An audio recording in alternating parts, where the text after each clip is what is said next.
और वहीं संसद का मानसून सत्र शुरू होने से पहले दिल्ली में सियासी सरगर्मी बढ़ गई है। सरकार के पास संख्या बल है तो विपक्ष एकजुटता के दम पर सरकार को रोक लेने का दावा कर रहा है। मानसून सत्र को लेकर रणनीति बनाने के लिए राजधानी में बैठकों का दौर लगातार जारी है। एक तरफ राजनाथ सिंह के आपको बता दें कि ऑफिस में एनडीए के शीर्ष नेताओं ने संसद की रणनीति पर मंथन किया, तो वहीं दूसरी तरफ कांग्रेस भी अपने सीनियर नेताओं के साथ बैठकें कर रही है। सरकार इस सत्र में कई अहम विधेयकों को संसद के पटल पर रखने जा रही है। कुछ नए कानून, कुछ पुराने विधेयकों को आगे बढ़ाने की तैयारी है और कुछ अध्यादेशों को कानून का रूप देने की कवायद।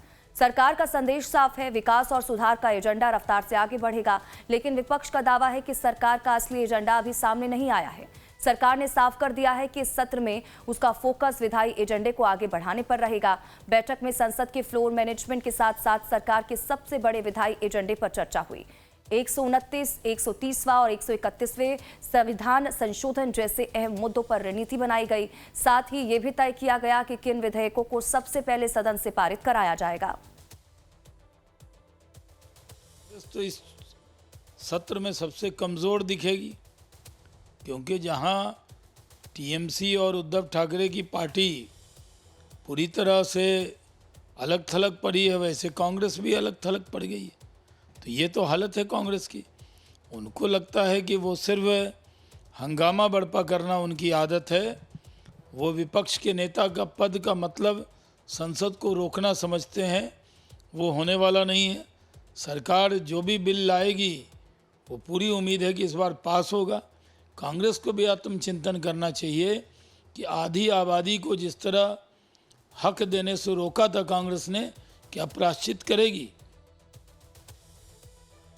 तो देखिए, सरकार इस बार संसद में 5 नए और 2 लंबित विधेयकों को आगे बढ़ाने की तैयारी में है। आपको सबसे पहले उन विधेयकों के बारे में बता देते हैं। पहला, इनकम टैक्स संशोधन विधेयक 2026। ये विधेयक पहले जारी किए गए एक अध्यादेश की जगह लाया जाएगा। भारत के सॉवरन डेट मार्केट को और मजबूत बनाने का मकसद है इसका।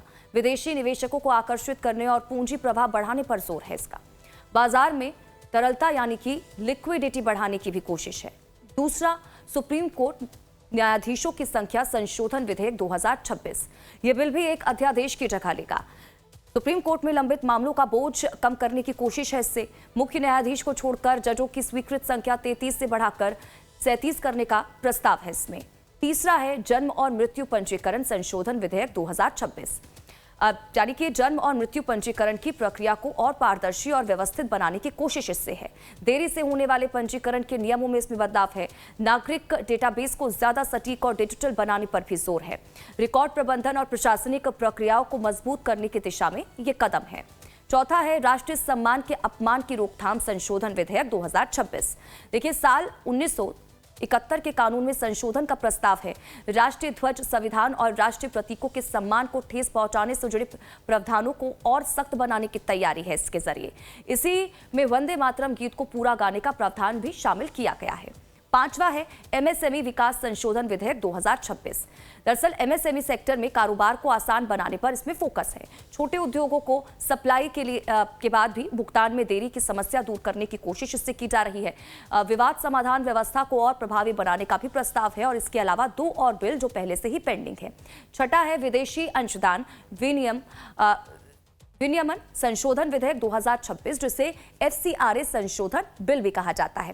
दरअसल ये विधेयक पहले ही लोकसभा में पेश किया जा चुका है। विदेशों से मिलने वाले फंड और चंदे की पारदर्शिता बढ़ाने पर इसमें जोर है। FCRA रजिस्ट्रेशन रद्द होने की स्थिति में संपत्तियों की निगरानी के लिए नया प्रावधान है। सातवां है विकसित भारत शिक्षा अधिष्ठान विधेयक 2025।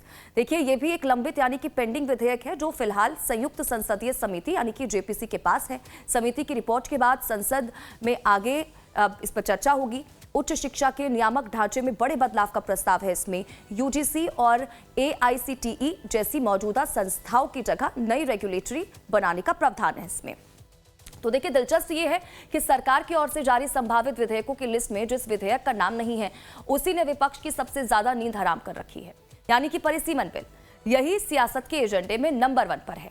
जिस पर इसी साल अप्रैल महीने में विपक्ष वोटिंग का गेम जीत चुका है। अब एक बार फिर विपक्ष की पूरी राजनीति फिलहाल उसी मुद्दे के इर्द गिर्द घूमने लगी है, क्योंकि सरकार उसके नंबर जुटाने की कोशिश में काफी करीब तक पहुंच चुकी है। कांग्रेस को आशंका है कि सरकार सही समय का इंतजार कर रही है और इसीलिए वो पहले से ही मोर्चाबंदी में जुट गई है। कांग्रेस अध्यक्ष खड़गे ने एक दिन पहले प्रधानमंत्री को चिट्ठी लिखकर सर्वदलीय बैठक की मांग की है, जिसमें उन्होंने सीधे सीधे परिसीमन बिल पर सरकार से रुख साफ करने की बात कही है। और जब भी कुछ ऐसा बिल आता था या कोई इस तरह की चीज़ होती तो विपक्ष से विचार विमर्श करके उसको पटल पर लाने का प्रयास करते थे। लेकिन ये जो सरकार, मोदी सरकार जो है, इसका इसमें विश्वास नहीं, लोकतंत्र में उनका विश्वास नहीं, इसलिए वो हर चीज़ आखिरी समय पर लाते हैं और ज़बरदस्ती उसको थोपने की कोशिश करते हैं पूरे हाउस के ऊपर, और विपक्ष को कभी विश्वास में लेने का प्रयास नहीं करता। लेकिन देखिए, सवाल यह है कि क्या कांग्रेस के इस दावे में उतनी ही ताकत है जितनी उसके बयान में दिखाई दे रही है, क्योंकि विपक्ष के भीतर तस्वीर पहले जैसी नहीं रही। एक तरफ सहयोगी दलों के रुख बदलने की चर्चाएं हैं, दूसरी तरफ महाराष्ट्र की राजनीति में लगातार बदलते समीकरण विपक्षी एकजुटता पर नए सवाल खड़े कर रहे हैं। ऐसे में अगर सरकार कोई बड़ा राजनीतिक दांव चलती है तो क्या पूरा विपक्ष एक साथ खड़ा रहेगा?